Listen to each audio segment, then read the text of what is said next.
Hi guys, আজ আমার ইচ্ছা হয়েছে আইব্রো করব, তাই আমি রেডি হয়ে নিয়েছি। এটাই আমার ফার্স্ট টাইম, এর আগে আমি কোনোদিন আইব্রো করিনি। চলো দেখিনি। বেরিয়ে পড়েছি বোনপোর সাথে। আমি আর বোনপো যখনই যাই তখন ওই ড্রাইভ করে। চারপাশের পরিবেশটা দেখো কত সুন্দর লাগছে। গ্রামের পরিবেশের আলাদাই সৌন্দর্য, চারিদিকে সবুজ আর সবুজ। আমরা এখন ভাস্তারে যাচ্ছিলাম, ওখানে কমলা সাগরের মোড় বলে একটা জায়গা আছে, ওখানে পার্লারটা ছিল। বোনপো পকোড়া খাবে বললো, তাই আমরা একটা রেস্টুরেন্টে গিয়েছিলাম।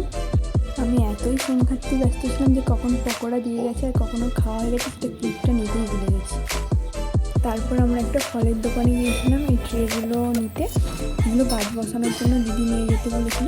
6-7টা মতো আমরা নিয়ে নিয়েছিলাম। এতগুলো ধরে আনতে তো আমার হাত ব্যথাই হয়ে গিয়েছিলো। যাই হোক, এরপর বাড়ি এসে দেখো এটা আমার আইব্রো করার পরের লুক। আইব্রো করার পর ফেসটাই চেঞ্জ হয়ে গেছে, বারবার শুধু নিজেকেই দেখছি। আবার পরের ভিডিওতে দেখা হচ্ছে, টাটা।